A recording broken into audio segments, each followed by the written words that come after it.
Sì, sì, mi trovo bene con la Gem perché comunque sia ci sono grossi giocatori che hanno fatto categorie importanti.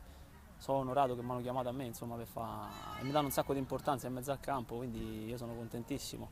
Mi trovo benissimo, sono persone molto umili, anzi io pensavo che trovavo qualcuno un po' montato, invece nonostante chi sono persone molto umili e brave, si comportano benissimo, anzi sono i primi a venire a campo, è una bella sensazione, non pensavo fosse così la Lega di Calciotto. Diciamo sì, io spero di esserci comunque levando impegni calcistici, extra calcistici, insomma, perché dovrei rendere conto a un'altra società, quindi di conseguenza non posso farmi male. Sono fiero di far parte di questo gruppo e spero di iniziare far parte dall'inizio, insomma, diciamo.